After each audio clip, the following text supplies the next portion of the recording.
Welcome back, everybody, to another episode of the Alchemy Podcast. I'm excited for my guest today, Corey Jones, who is a longtime friend. We grew up together. Yes, sir. We started playing Little League football. I think that's when it all began. Yeah. We were like 8 years old. 8 years old. A long time ago, man. 28 years. Yeah. And you don't have the afro anymore. No. Everybody in the family thought I'd be the one to survive with some hair, but it got me eventually. I mean, it's your dad, it's your brother, it's, Yeah, it's all the guys in the family are officially bald. So. All the Joneses are bald. But yeah, I remember being like Little League football, and you had like you would grow that sucker out. Yeah. It was fun. Yeah. A lot of fun memories, man. It's like, it's cool to catch up with you. I haven't talked to you in a long time. You know, we did Little League football together. Our dads were really close. Yeah. And I have a lot of really fun memories with your dad, because your dad's very, he's a character. Yeah. Boisterous. Yeah. He's very boisterous. He's fun. He's funny. Yeah. You always make us laugh. Actually, what's so funny? I have a crazy memory of your dad that just popped into my head. I remember being like, we're probably 10 years old. Uh-huh. And we're at Little League football practice. And it was one of the very first times, I think, because he coached O-line, D-line, and we did O-line, D-line. And there was a woman jogging around the football field. And your dad's like, oh man, she looks so good. And we all kind of seized up, and he goes, guys, don't worry, that's my wife. It's my wife, But I remember being like 10 years old, being like, this is uncomfortable. And then later, your mom came around and whatever, and it was fun. But I just remember having like these really fun memories of your dad just being like really fun, really outgoing. Yeah. And, really having a voice. So it's cool to kind of wrap up around. And then, we crossed paths a lot. We competed a lot, I think, against each other. Yeah. Right. We did basketball, football. Mm-hmm. Yeah. Basketball and football, and we were on the same Contwood basketball teams together. Yes, sir. Glory days, man. That was really fun, and it's been cool to finally catch up with you. I know we kind of haven't really spoken a lot, but the reason I wanted to bring you on is I really appreciated some of the stuff you've posted, because I'm at this phase of my life where like I'm much more naturally intrigued in investing. Uh-huh. Right. And the reality is I hear a lot of friends do real estate deals and want to get into real estate opportunities. I've got a lot of clients in Alchemy. They've got some cash and they ask me real estate questions, and I'm like, shit, I have no idea. Right. Talk to me a little bit about the bankruptcy, because that, for like, as a man, right, Mm-hmm. that carries a lot of shame, right? Oh, for sure. Just like, it's the one thing as a man, like we're, in kind of the more the masculine energy of like, we're the providers and we got to show up and we got to make a lot of money. And there was a moment for me for those that have read my book and know my story, 2018 was a really hard year for me. It was leaving Vivint. I had $500,000 in debt, like not in a good spot. Mm-hmm. Girlfriend broke up with me, suicide thoughts, like not good. And there was a moment like, I'm going to have to file bankruptcy, Yeah. Anyways, I was able to, luckily Vivint sold. I had some equity and I was able to get out of it. But I carried a lot of shame about that. And it was like, it was on my mind for a little bit, and I didn't ever want to speak it out. I never wanted to say the words. Yeah. Because I was really embarrassed about it. Because before that, I was like, I'd made a couple $1 million at Vivint, and I was like the man, and then I kind of lost it all. So tell us about your journey through that bankruptcy. I'm going to try and like exclusively talk about it on just my side and my own accountability and what happened. There are definitely other factors that came into play as to why I ended up in bankruptcy, but I think it all happened for my benefit. Honestly, it happened because of the real estate development. When that Millcreek project, the 30-unit apartment project, needed more liquidity, well, I was just starting out. It's not like I was sitting on a couple $1 million. Yeah. My dad certainly didn't have it. Yeah. The guy, crashed and burned in 08, 09, yeah. Right? Yeah. So we went and leveraged another property for the liquidity. And then what happened is like, there was just this insurmountable mountain of debt. And we had started another project out of state at the time and had other things going on. And we had a construction company and paying employees and like just taking years off my life, man, not making any profit whatsoever. And it was always this idea of like, hey, the next deal is going to be the one that like keeps us flush and we're out, So in particular, the property that we leveraged with approval from a lender of ours to take money and funnel it back into this other project, was this big conglomerate of property up in Northeast Provo, just above Canyon Drive there, over by the mouth of the canyon. 160 acres we put together. It was going to be this giant, single family home development, and we just couldn't get it done. And in the meanwhile, the clock was ticking. Yeah. And then things got adversarial between business partners. And then for a moment, I thought I had a way out. And then That door closed. and then the original lender on it went under and got bought by another lender, and that snuffed the deal. And it just wasn't meant to be. So I was about just a little shy of about $30 million of debt that I was personally guaranteed on. And I spent a couple of years previous to that, like spending almost every excess penny I had, servicing the debt. And I did everything I could to get money back to different investors, but the writing was on the wall. I'm like, all right, bankruptcy it is, and it was pretty straightforward. Like, it didn't feel good. Yeah. I felt awful about the people that lost money in those deals, and I still don't feel good about that. Yeah. Right? They were grown men, like, they made their decision, but at the same time, like, people lost a significant, amount of capital, and I'll never feel good about that. Yeah. That particular piece. But I think I did everything I could to try and make something work. Yeah. And so that. How do you reconcile with that personally? Because I know it's like I look back at my life and I've made mistakes with somewhere I hurt someone, like, as an individual, not intentionally. Yeah. But it ends up hurting, and it's a weight to carry. Yeah. So how does you talk about your spiritual life and your life being the same? What's the spiritual insight on this experience, you think, for yourself? I think I can take what I learned in that space and carry it into other places in my career and just in my life, right? I talked about win-win scenarios. There's the win-win scenario up front when you're purchasing a property, but there's also the win-win scenario, like, through the process of, like, say, fixing and flipping a home. Hey, there's the hard money lender's money.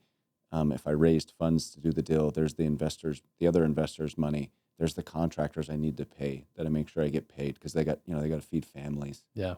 And so I think that's why I underwrite the way that I do. Because, like, hey, if this deal doesn't work for everybody, I'm not about to run around pinching pennies from everybody.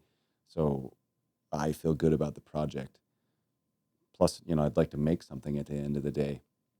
So that part's very clear to me. I think the other thing that I took away from that spiritually, and I think I'm still in the midst of kind of rewriting my story around money, is that money's just money, and there's an infinite amount. And people got hurt in that process. Again, there was no malicious intent, but I can't continue to carry that with me, right? Because it's blocking me from whatever's out there for me to receive. So I think that's been an important transition for me.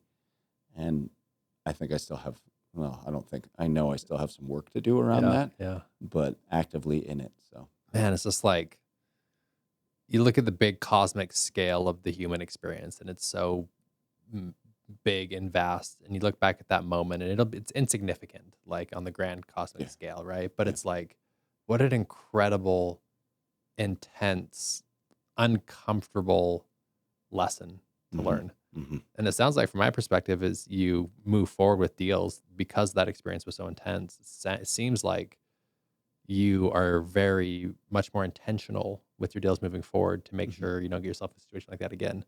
And it seems like, and from my perspective, we're both 36 years old, right? You've got 30 years of career ahead of you. Sounds like it's going to change the whole trajectory of your career, and you'll make 10x the amount of money because of that intense situation. Yeah, no, for sure. Yeah. Really powerful, man. Thanks for sharing.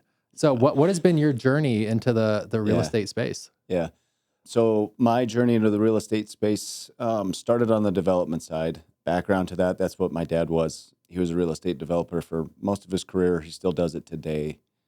But he kind of backed away from it for a few years post-crash. Yeah. So like 08 crash? Yeah, 08 crash. He had like 3,000 lots and like 300 homes going. And to his credit, he did everything he could to try and sell them, but so he took a hit. Yeah, he lost everything. Yeah. So he just stepped away for a while, tried his hand at a few other things, coached some football. And then when I was getting towards the end of college, I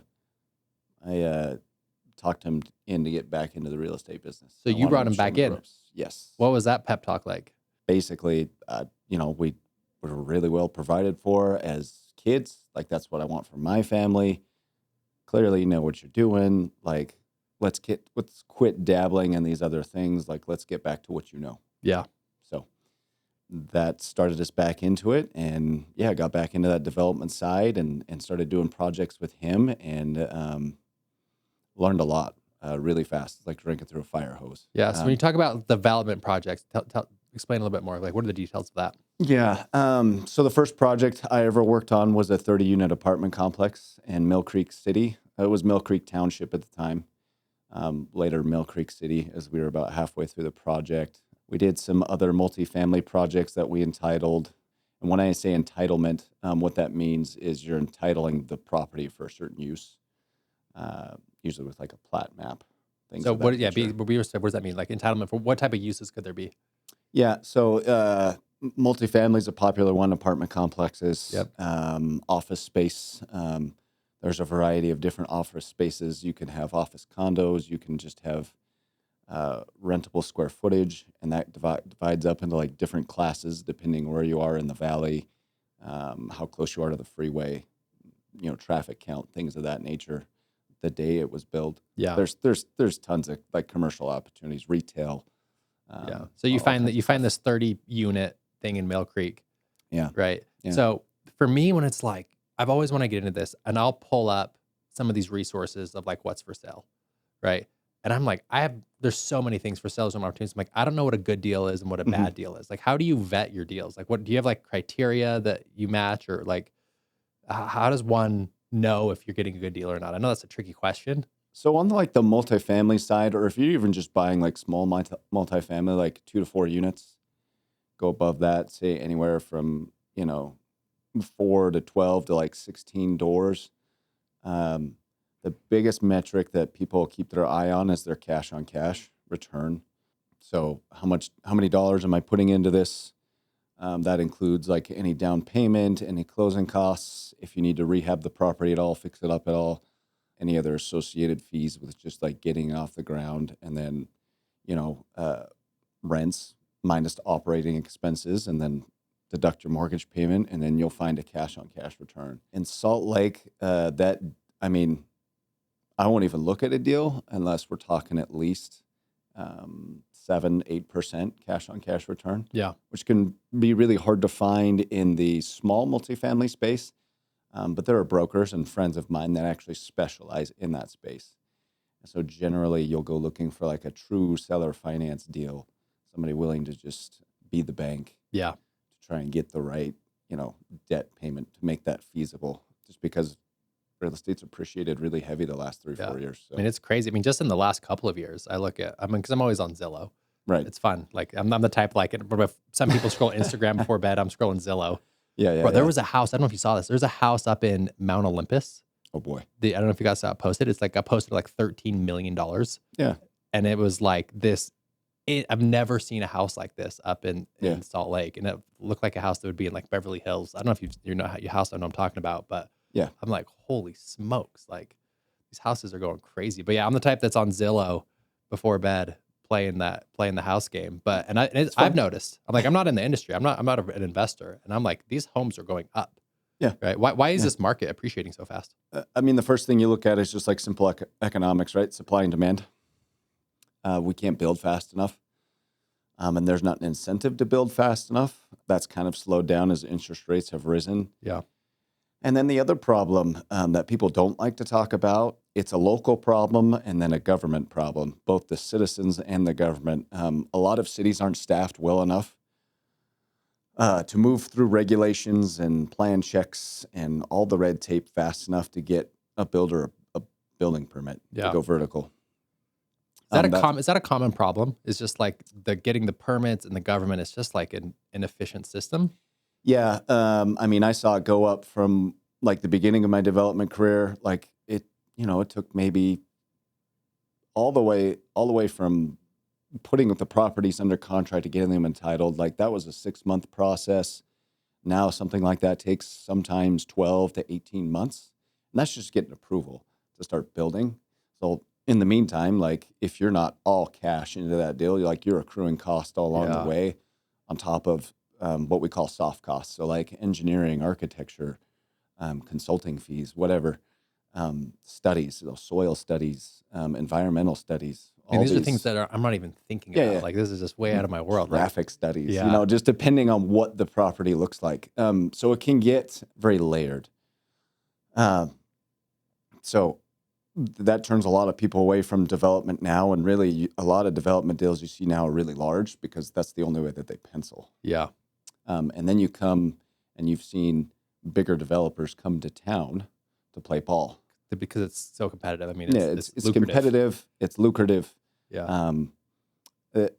Outside of like the government, like local city governments taking longer to entitle projects and permit projects, citizens still fighting, these rezoning proposals or these plat proposals. Hey, not my backyard kind of stuff. Yeah. Like they want their kids to have real estate, but then they don't want to give up, smaller lot sizes. But do it in the next neighborhood over, right? Yeah. Hey, not here. Yeah. But over there. Yeah. It's like, well, there's only so much land to go around. Like, right. I'm sorry. Like, what do you want us to do?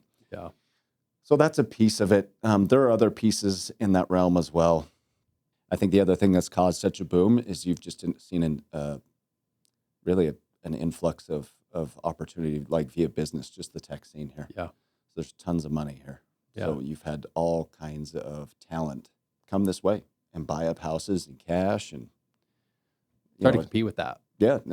So one thing I noticed too, when I lived in LA, and I loved my time in LA, I loved my time in Austin. Yeah.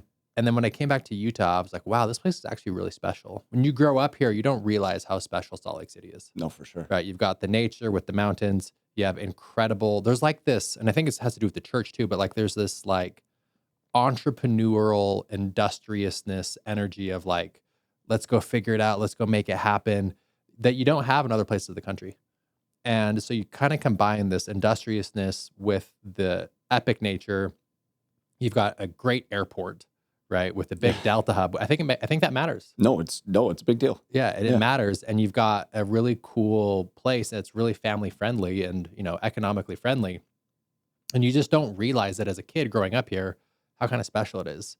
And I think other people around the country are starting to realize that.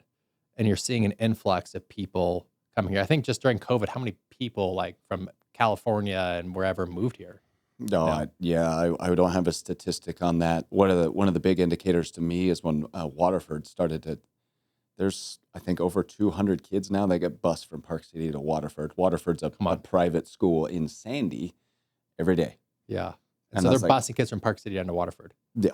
Yep. Wow. Nuts. Yeah. And I'm just like, okay, that's crazy. Because there's some really nice schools in Park City too. Yeah. It's like, oh, okay, we've had, a sizable amount of people move in at that upper echelon of the price range, right? Because we're talking Park City real estate.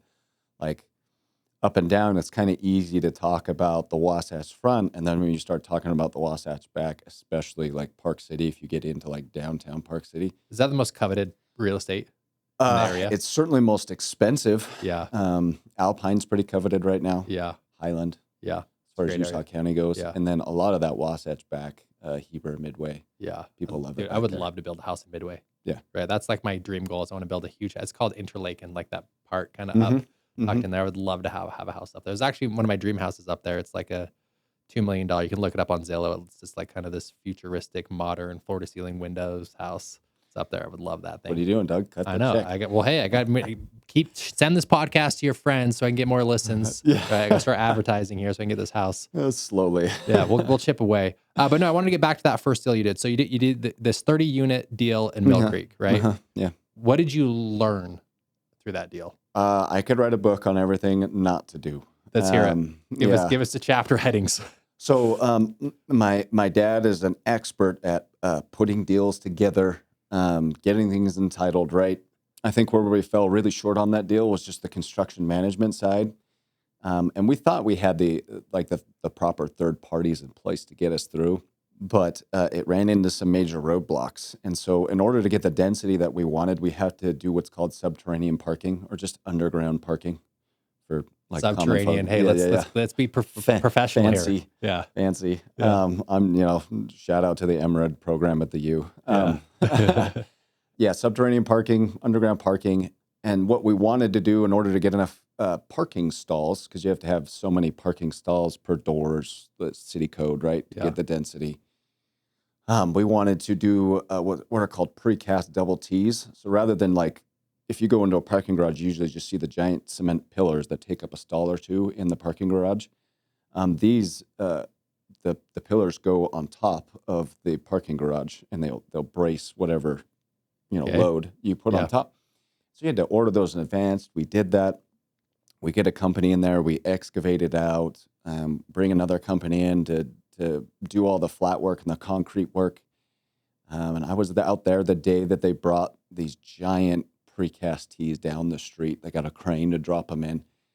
And we get out there and we start measuring, and they don't fit. No. Yeah, they don't fit. So after a few weeks of figuring out, hey, what the hell happened here? The structural engineer, the architect, and then the precast company's engineer were not communicating properly.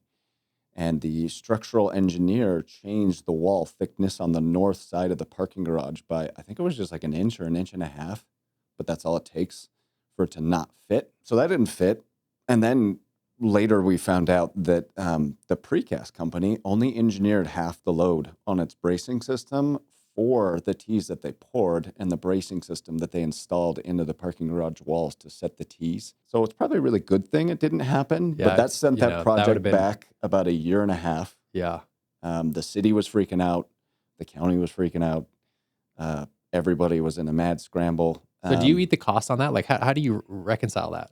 Yeah, we had to eat the costs. Yeah. Yeah. So we had a construction loan going, and the interest clock was just ticking away. So we had to go and find more collateral to try and pull some money out and pull it back into that project. And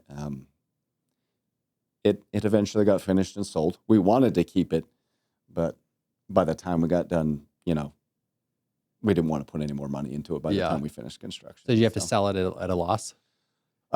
Yeah. We took a hit on that. Yeah. So what's the lesson on that one? I think two things. One, it's nobody's responsibility but mine to check the plans and make sure that everything is according to plan, scope. And then two, I think it's really important, like who you hire up front. And that's not to be malicious towards anybody that we hired. I would never, I'm certainly not going to name names or anything like that. Everybody makes mistakes. But I think we were kind of, I guess, balling on a budget a little bit. Yeah. And so I think some of that was reflected in the work that we got in the architecture and engineering, and it just didn't turn out well. Yeah. This sounds like a classic textbook example of the School of Hard Knocks. Yeah. Right? Yeah. Like you go in, hey, we're going to figure this deal out, and the only way you learn is by making mistakes. Yeah. Right? Yeah. So you kind of, it sounds like you took a loss there. Tell me about your first big win. I got a lot of wins. I'm trying to think of what was the one where it was like it hit and you're like, okay, I'm in the game. Let's keep it going. Like this is what I'm gonna do. Yeah. Actually, I think on the development side, for me personally, right? Because I stayed and I did projects with my father, including that Millcreek one and a few others for about 5-6 years, and then I broke out on my own. So on the development side, my first big victory came when I got through a full project by myself. Wow. And I did it on a fee basis, but it was really empowering to gain the trust of the client, because the client was and is a very affluent person in our local community. And he trusted me, and we executed well. Were you nervous?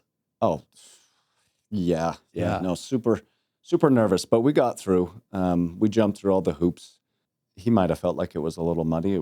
I think it might have been his first development deal, or that's what I was told by the contact who kind of brought everything together. And he was patient, he was good, but it was great to just go to work for somebody and watch that all come together and, take some of what I had gained on these other projects and apply it there. Yeah. And get through and put some money in his pocket. So. Yeah. And it sounds like you both guys won.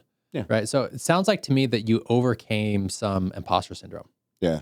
right? Yeah. And so, I coach a lot of guys one-on-one, and it's a very common theme of like, I'm not good enough to do this. I shouldn't be in this role that I'm in. I shouldn't be leading these people. Who am I to do this, right? Like, and it sounds like you had a little bit of that, right? Oh, yeah, a lot of bit of A lot of it on that. that. How do you navigate imposter syndrome? I mean, I still have to do it all the time. Yeah. I think the big thing for me navigating it is just trying to let it be and let it like sit with it for a bit.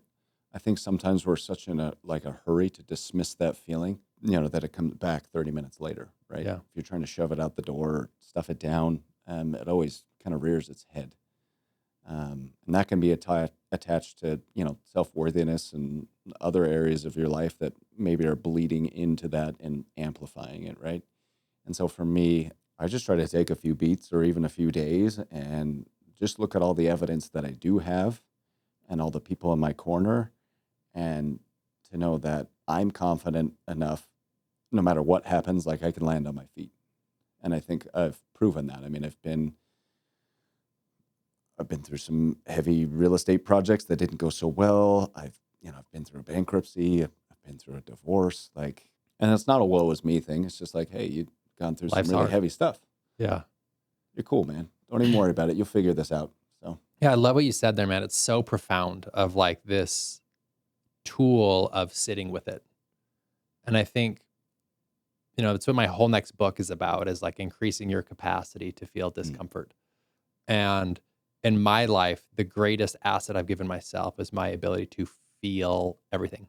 yeah, Right. And you said you said something really deep, really profound, of just like when you try and get rid of it or ignore it, what happens 30 minutes later?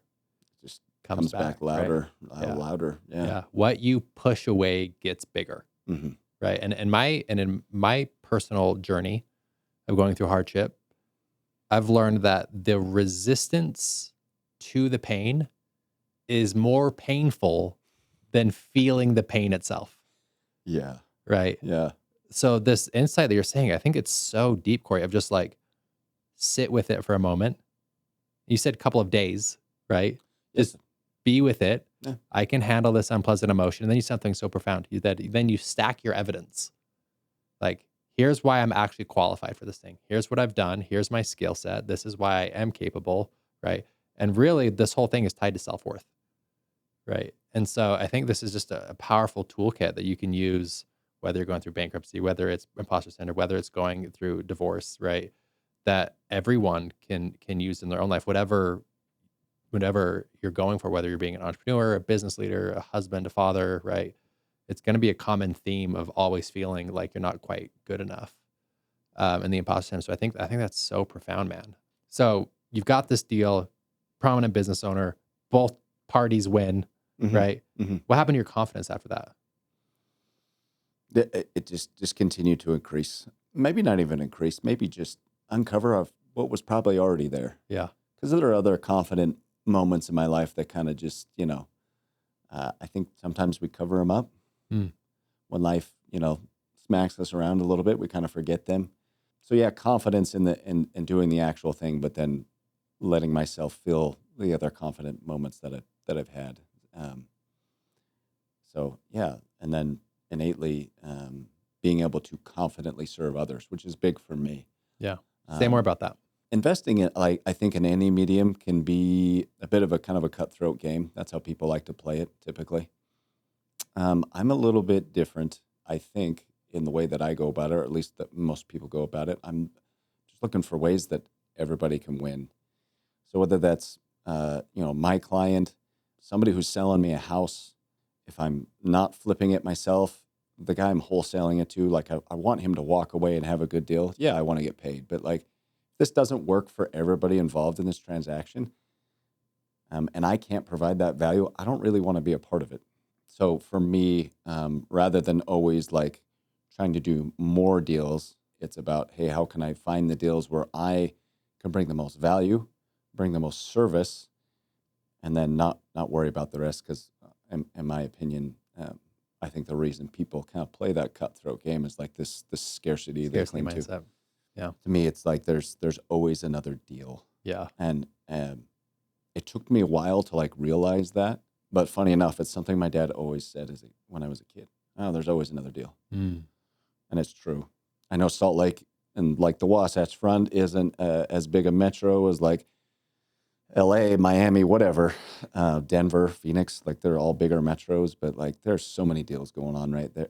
Like even with the market correcting itself a bit, like investors are buying up deals all day, every day. Yeah. So it's transacting everywhere. Yeah, you said just one of my like core principles, anyone who knows me knows I love Stephen Covey, right? 7 Habits of Highly Successful People. Mm-hmm. And there's the win-win or no deal, right? It's either everyone in this deal wins Yeah. or we don't do it. Yeah. And in my experience, that dollars follow value. Mm-hmm. So if you can provide exceptional value continuously, right, eventually the dollars catch up. Yeah. And in my experience, and just in business in general and entrepreneurship, those that are out there that are kind of this cutthroat mentality, that are maybe out of integrity, they might win a little bit in the short term, but they always lose long term. It always catches up to them. Like there's like this karmic principle in business. And I think that the greatest asset you can have in business is your integrity. And so it sounds like you've done a really great job of building that integrity and making sure that all parties are providing value, which is probably giving you a lot of repeat business. Yeah. Most of my business is just repeat relationships at this point. And I continue to expand my network, but that's where I want to be. And it's not for me to say that I haven't made my fair share of mistakes. I have, but never with like malicious intent, right? I don't want to give off the image that I'm, I haven't screwed up. We've all, hey, I've made a lot of mistakes. Yeah. And here's what's crazy. We're both going to make a shit ton of more mistakes moving forward, right? I'm going to make a lot more mistakes. Yeah. Because it just reminds me, I watched one of your Instagram videos right before we came here, and you were talking about how important it is in the power of collaboration, right? Of just like, it seems like there's kind of, when the market's good, everyone's a real estate agent, right? Everyone and their aunt's a real estate agent. And it's really competitive. When the market's down, it's a different story. And so talk to us about what the power of building relationships. And for someone new that wants to get into real estate, how do you get in with the cool kids crew? How do you figure out the right people to meet? How do you kind of break through it and into that? Because I'm sure there's like an elite group of great networking and whatnot. How does one enter into that space? I guess it depends on which side of it you want to come into. So I would give a different answer depending on where you wanted your career to start, if that makes sense. So if you wanted to get into the real estate development space, I would tell you to go a different route. If you want to get into more like single family home transactions, whether that's small multifamily or just like fixing and flipping homes or just like building new construction, the best thing you could do is go find a deal and bring it. Yeah, because that brings the people you're looking for into the When room. You say bring it, what do you mean? Go structure a deal that makes sense. Spend time talking to sellers, talking to real estate agents. That's how I source almost all of my deals, is actually talking to other real estate agents. Have them send you stuff and then learn how to underwrite it and recognize what a deal is and isn't, and then lock one up. Be bold enough to go lock one up and say, hey, okay, I need help. I want to partner on this, or hey, I want to wholesale this, or will you pay me a finder's fee? And then that begins this momentum because they're like, oh, hey, he's got his head on straight. This is an actual deal. I might want to do business with him again. And ultimately, if you have a deal, like then you can perform on it, right? So the person that brought you the deal, now there's trust built. You helped their client, you helped them. Everybody won in the transaction, and it just creates momentum. Yeah. And so that's what you're looking to do. I think most people get analysis paralysis, especially in real estate. You just got to get in the game. Yeah. Go get your feet wet. If the first couple deals don't work out, don't take it personally. That's where everybody starts. Yeah. What's a basic, simple deal, a really easy kind of start, or what people should be looking for when they're starting? What are some simpler deals? So I specialize mostly on the single family side in the fix and flip space. So if somebody were to bring me a deal that was anywhere between 75% to 80% of ARV after rehab value. So what does that mean for those that are beginners? Yeah. So let's say that somebody brings me a deal in Kearns. It's an original condition. It's built in 1970. It's never been touched since then, right? Grandma's house. Yeah. Yes. Yeah. Everything needs to be redone, right? Needs a new roof, needs a new mechanical system, everything. Okay, cool. Let's say it's worth $425,000 fixed up. Okay, cool. I need to be able to buy that I personally, if I'm going to personally buy it, I'll say 75% ARV. There are other investors that'll buy it at 80% ARV. So 425 times 80%, and then minus what the costs are to fix it up. Yeah. That's a deal. And that's a deal that you can either take down, or that's a deal that you could probably sell to somebody for a small fee. And that's something you can close on quickly, because all the hard money lenders will approve that deal. They'll give you money. Yeah. Other people looking to invest money were like, okay, that's a deal. There's enough margin. So you're saying it'd be 425 post renovation. Yep. Cool. Yeah. So if it's listed at 80% of that, or your number 75. So if it's listed at 75% of that, right, that's a deal you're going to go snatch up. Yeah. Well, yeah, 75% minus costs. Hard costs. Yeah. So just construction costs. Yeah. So, and I've got some super simple calculators I can share with people to get to that quickly, right? Yeah. If you're looking at a deal, especially if you're cruising on Zillow or Redfin, or if you have access to the MLS, you can underwrite a deal pretty quickly. It'll take a minute for you to learn how to do that, but you can learn pretty quickly how to kind of get that done, as long as you can find comparable sales. The only thing in Utah that kind of stinks is that Utah is what's called a non-disclosure state.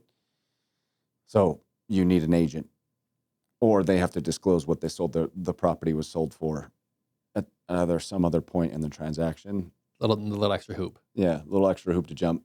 States, most other states are they'll disclose price, but there's a few. I think Texas is another non-disclosure state. Yeah. So how often are these deals out there? Like, how often are there like pretty good deals available? Is it pretty competitive? Do they go, like, how quick does something like that go? Like, because my concern is like, okay, I want to go get in the market, and it's like, am I going to just get immediately outbid by some professional, or are they available? No, they're available. Yeah. There's so many deals out there. I think, yes, there's competition, but not in the way that people think. You want to play in traffic. Yeah. Because that means that's where the money is, right? So if deals are selling left and right, you're in the right space. Yeah. That's cool. All right, we're in the game, right? We know we can play here because buyers are buying and sellers are selling, or wholesalers are selling, whatever. And then you need to know that, like, hey, really, of all the competition you think is out here, all the people posting on Facebook or whatever you see, maybe 1% of those people are actually doing the work to actually go get a deal. They're getting on the phone. Yeah. They're knocking on doors, if that's your outreach, whatever. Is that common?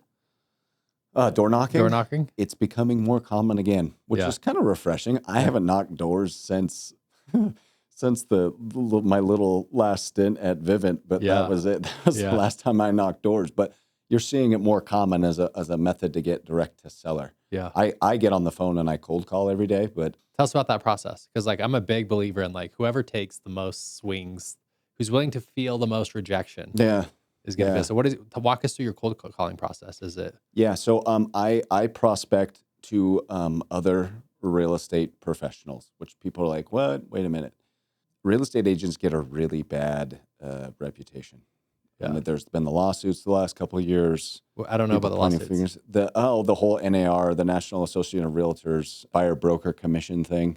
You didn't hear about that? I don't know. I'm not in the game. Oh, okay. No, that's fair. I forget what state it was, but some attorney came out and did a class action lawsuit against the National Association of Realtors and some other like big national brokerages, and said, hey, basically the seller's paying both agents on this. That's not cool. That's not right. Kind of a thing. And the truth of the matter is, commissions have always been negotiable. Yeah. Was that legit though? No. Yeah. No, but they paid it out to get it to go away. Go away. Yeah. I think they could have fought it or appealed the decision from the judge or whatever. Yeah. If they chose to, but I think, that's a totally different road, and I'm not an attorney, so we won't go down that road. But they were just saying, hey, the seller shouldn't be paying both sides. But the truth of the matter is, commissions have always been negotiable. Your house doesn't sell unless the buyer's agent brings a buyer. Yeah. Like, you get it. I mean, you've worked in commission sales. Like, parties got to collide here for a deal to happen. And the truth of the matter is, like, your home appreciated so much because real estate agents were out there hustling, slinging houses. Yeah. Like, we have created an open marketplace. Of course, we want to capitalize on this. And so that lawsuit happened. There were some more rules that came up. There's some regulations that have come down, but I think buyer's agents commissions. So there's usually two sides to it, like a traditional on-market transaction. You have the listing agent, the person who's representing the seller, and then the buyer's agent who's representing the buyer. Generally, the listing agent will go get, permission, written permission from the seller to say, hey, the commission's 6%, and you give me authority to split X amount with the buyer's agent. Yeah. So we can kind of co-op and get this deal done. Make it happen. Yeah, but buyer's agent commissions, I think, went up a few percentage points over the last couple of years, even post the lawsuit.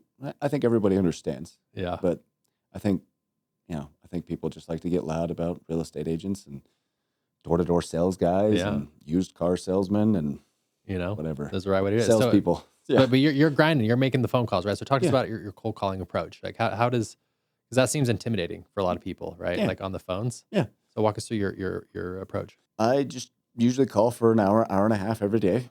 I have a list of agents that I've kind of identified that are doing enough transactions, like they're actually doing business, right? And I will just get on my phone and I will dial them up and they'll answer. And I'll just say, hey, I'm Corey. I'm a licensed agent as well, but primarily what I do is I fix and flip homes.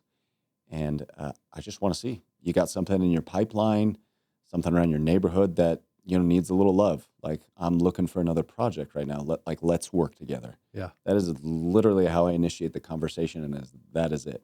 Very non-threatening. Yeah. It's just like, hey, I just want to work together. And is that received well? For the most part. It is surprising to me, and probably not surprising to you, but catches me off guard sometimes. Like, people get into real estate and think that it's not a sales job. It is explicitly a sales job. It's 100% a sales job. Yeah, you're working 100% commission. What did you think was going to happen? Yeah. And so some people get a little offended when they have to answer their phone, but I think that's just people being people. Sure. And listen, they could just be having a hard day. I get it. Been there. So to me, that sounds like pretty low-hanging fruit. Yeah. Right? Yeah. And is that not common practice in the industry? No. It blows my mind. Just working with other agents saying, hey, what you got? Let's work together. Yeah. And so that's my main method of outreach. Because both people are incentivized. They want to sell the house. You want to buy the house. Yeah. And there's agents involved that want to get paid a commission. Yeah. Okay, we're going to make a deal. Yeah. And listen, I'm glad the agent's there. They're going to help their client get the most dollars that they can. Yeah. But what I tell agents is what I would tell anybody else. Hey, I will make you an as-is, fair cash offer for what the home is worth. Yeah. Because, the other thing that I would warn people about in real estate, again, ditch the scarcity, embrace abundance, because there's always opportunity cost. Yeah. If you take this deal today, what does that mean on the next deal? What are you saying no to? Yeah. Yeah. Yeah. So, it's just it is really low hanging fruit, and that's one of my mentors taught me that, and so I just kind of stick with it. So yeah, tell us about the importance of having a mentor, right? Because obviously, I guess I am a mentor for a lot of people. It's my business is coaching, and I have I look at the mentors in my life, and I have so much gratitude and appreciation, and I'm so incredibly lucky to have the mentors I have. Without my mentors, I wouldn't be where I'm at. There's no question about it. Yeah. And so tell us a little about your relationship with your mentors and, what you have learned from them. Yeah. So I think it took me a while to find a mentor that I felt like I aligned with. There's a ton of coaches, if you will, in the real estate investing space. I can't speak to most of them. I don't know if they're credible or not. I think it's a little crowded, but hey, here we are. I was going through my bankruptcy, whatever. I had a real estate license. I was doing a few transactions, but I always wanted to get into the fix and flip space because in real estate development projects, the developer was always the one to get paid last. So I'm like, I need some short-term money. Yeah, need some cash. Yeah, I need some cash. So that seems very applicable to my skill set. It's not that I can't go make traditional sales of traditional homes, and I'm doing that even now. But in the moment, I was like, I don't know if I want to go get excited about single-family homes and walking very emotional buyers through the buying process. That's just doesn't feel like my cup of tea. So I'm looking in the wholesale space, and I'm like, okay, how do I do this and maintain my own integrity, whatever that means to me, right? And I was listening to a Bigger Pockets podcast, and the guest on the show was a gentleman by the name of Jamil Damji. and he's a nationwide wholesaler. Started in a few different spots, but at the time he was based in Arizona, and he just started talking about, hey, this is how I structure my deals. I talk to other agents. Hey, by the way, I think every wholesaler should be a licensed like real estate professional. So like they get their hand slapped when they do something stupid, because there's a lot of wholesalers out there that don't know what they're doing, and they really bad reputation. Yeah. And I was like, oh, well, that makes a lot of sense. Then I started checking him out, and then he had a coaching group, and I joined it and just showed me the ropes. And I started doing the things he told me to do. And eventually I got a deal, and then I got another one. And then, we're off and rolling. Like, you have proof of concept. Yeah. And it's like, here we go. And I don't think I would have made, not that I wasn't an intelligent enough person to figure that out all on my own, because like YouTube is like this wealth of There's knowledge so much info to on figure that YouTube. all out. Yeah. But to meet somebody who is speaking to me personally then helped me start connecting the other dots and then trusting them. And Jamil's different from a lot of other real estate investing coaches. Very much an abundance mindset. He talks about the energy of money. Yeah. Just getting things aligned in your personal life. I was like, oh, these are all things that make sense to me. Yep. Because I've always been a spiritual person. And to me, like, there's no separation between my life and my spirituality. Same. It's the same thing. And yeah. so he was very much that. Yeah. I'm like, okay, cool. I trust that. Let's go. I mean, dude, finding a right mentor will save you 10 years. Oh, yeah. Right. Yeah. It's literally like, I look back at my relationship with like, Casey Baugh or Stan Hansen or Dave Ayer, and I'm like, these guys have saved me 30 years combined of like trial and error. Yeah. Before we wrap up here, would love to get a quick state of the union on what you think the real estate market looks like moving forward. Because I've heard, I hear it's going to crash, and then everyone's like, it's going to go up, and I mean, no one knows, obviously, but from your insights and your expertise, what do you think this market's going to look like in the next 6-12 months? I think if I were to advise somebody today what they should be doing, and if they want to try and project into the future, especially when it comes to real estate, if you're buying anything, if you're buying a single family home for you and your family, or just for yourself, or you're buying an investment property, the conversation you need to have with yourself is, hey, am I okay hanging on to this for the next 5 to 7 years? Yeah. Because real estate, unless there's a way you can force appreciation, which is what I do through the remodeling process, which is an avenue anybody can take. But if you're just buying to hold or live in, lease it out, whatever, second home, vacation home, whatever, enter today knowing that, hey, I need to plan on holding this for the next 5 to 7. Might be a liquid for a while. Yeah. Yeah. And if I am comfortable with that at today's interest rates, if I'm borrowing money, I'm perfectly okay. Yeah. Historically, real estate's fine, but it's a long-term game. Yeah. So the last thing I would advise somebody to do is be impulsive about it. Hey, pull the trigger, and if you need to sell in 12 months, you can sell. No. Especially when it comes to real estate, it's just it's very fee heavy on every side of the transaction, and that's not just like commissions. There's taxes and insurance and title fees and all kinds of fun stuff. That you just get gouged on. So yeah, and just another bad advice that I hear in general. This isn't necessarily with home buying, but it's making a big financial decision with the intention or expectation that rates are going to change. Yeah, no. I'm like, just buy now. You can refinance in 6 months when rates drop. I'm like, no, whatever the rate is where you're buying, plan on that being that way forever. Yeah. You got to make decisions on today's rates, not future expectations of rates. I'm sure rates are, rates might drop a little bit, but like, I think you're right on the money there. Like I've heard of friends who bought houses on an arm, thinking that, rates are going to go down and we'll just refinance, and they're getting smoked. Yeah. Right. And they're, going to lose their house. Yeah. And so I think that's really sound advice. Yeah. It's just, it's not within your control. So control what you can up front. In real estate, any money that you're trying to make is made on the buy. So negotiate from that standpoint up front. Yeah, there's some things you're going to have to execute on once you buy. Like if you're doing it from an investor perspective, cool. Or even if you go and buy a single family home for you, or if you have a family for your family, hey, I need to plan on maintaining this property. If something needs to be fixed, I better fix it like now rather than later, before it becomes a big ticket item. I think so many people, I don't know, just culturally, we're like, hey, this is the American dream, go buy a home. Yeah.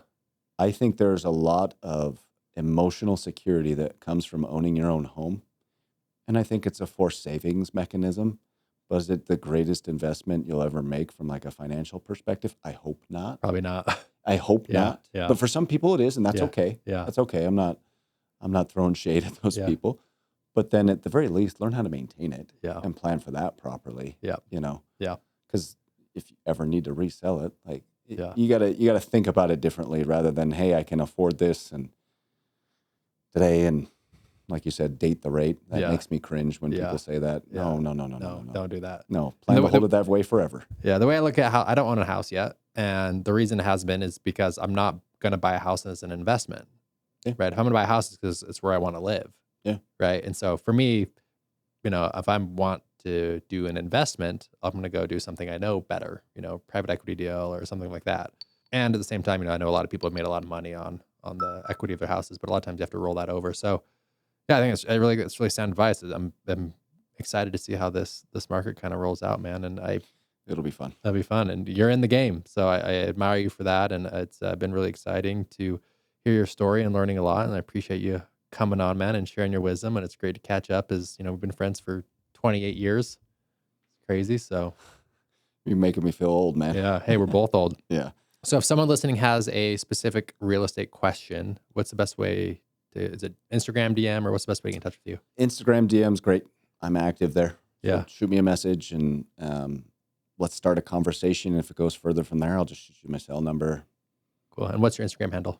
It's at Investor Deal Dad. Awesome. Corey, appreciate you coming on, man. Yeah, Big absolutely. love. Thanks, man.